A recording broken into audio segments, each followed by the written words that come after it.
I've ever wanted is to take over the world. When you're born a henchman, you don't really get that chance. Hi, I'm Colin Mochrie. I play Harold in Villains, Inc. And I'm Jeremy Warner, the director of Villains, Inc.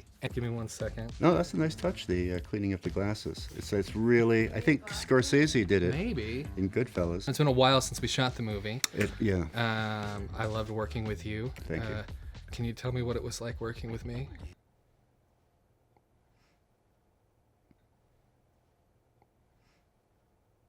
Yeah. It was lovely working with you. I think you know this. You have a very open set, open to ideas. There was a chance to improvise at times. You were shameless in getting laughs, which was great. And also from you, learned a lot of useless movie trivia from some of the most obscure movies. And I know a lot of movies and a movie buff, but you would come up with stuff that I thought, nope, he's making that up. You just never know when you're going to need to answer a trivia question about White Dog. True. White Dog, starring Christy McNichol. It's a wonderful film. Yeah. Good old Sam Fuller. It was weird also because we had a bit of a big break. We had a big break of like 2 years between. I mean, I distinctly remember the day that everything shut down. We were in the foyer filming at my sister-in-law's house, and we called cut, and our DIT person came up and was like, Justin Trudeau just shut down the Canadian border. And then I looked over and you were on the phone with your agent and he was telling you, you gotta come home. And I'm like, oh, we're not finishing this right now.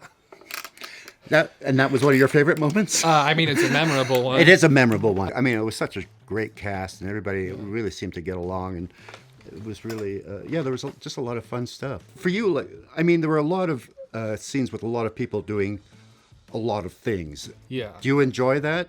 The mechanics of it? Yeah, I think it's fun because it's like orchestrating like a big dance or something like that. It's fun to do. I really liked being at the bowling alley. I thought that was a lot of fun. I really liked when he bit the guy. I don't know if you remember that. I actually don't. It's a memorable moment. Yeah. What about the big shootout? That one was one of the more stressful times. One of my favorite things was just watching somebody just throw somebody through a wall. So pain makes you, you enjoy that. Your stunts were memorable times. Well, and I love the fact that it was probably at a quarter speed. Did you know that? Did you know that right before we had to break for the pandemic, the guy who was going to be your stunt double then had just shaved his head to look like you, and then he had to shut down. Oh, I remember that. Yeah. You know what, though? He probably met a lot of lovely people, because I find people gravitate towards less hair. Yeah. I'm sorry. I know. And well, then he had to stay home for a month, so it grew back. Yeah, it grows back. Not everybody has that luxury. Exactly. I remember day one. That was stressful, but it was great, and I was so excited and happy to be making a movie. And then when we had to shut down, I was heartbroken and so sad that I wasn't able to finish the movie.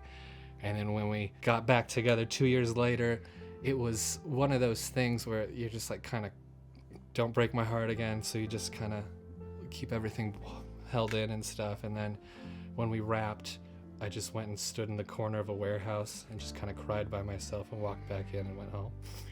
What a touching story. It's a comedy. Thank you so much for watching, and don't forget to catch Villains, Inc. in theaters April 19th.